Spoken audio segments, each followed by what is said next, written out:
Hey everyone, welcome back to the channel.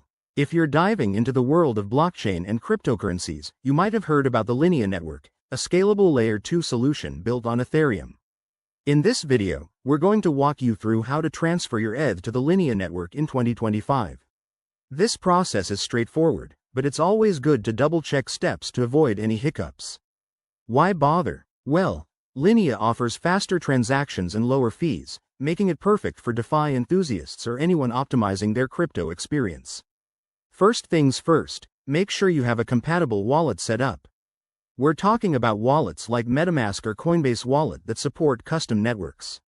If you don't have one, download and create an account. It's quick and free. Once that's done, head over to your wallet settings and add the Linea network.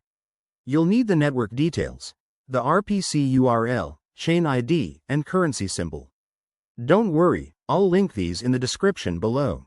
Next, ensure you have some ETH in your wallet on the Ethereum mainnet. If not, you might need to buy some or transfer from another account. Now, for the fun part, the transfer.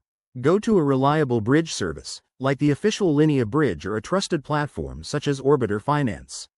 Connect your wallet, select the amount of ETH you want to transfer, and confirm the transaction. Remember, bridges involve smart contracts, so double-check everything to stay safe from potential scams. After you initiate the transfer, it might take a few minutes to a couple of hours, depending on network congestion.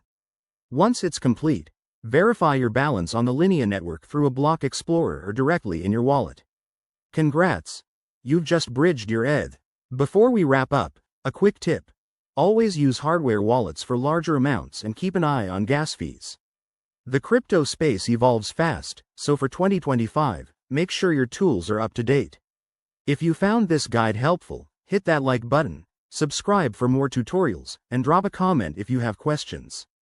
Thanks for watching, and let's keep building that crypto knowledge together.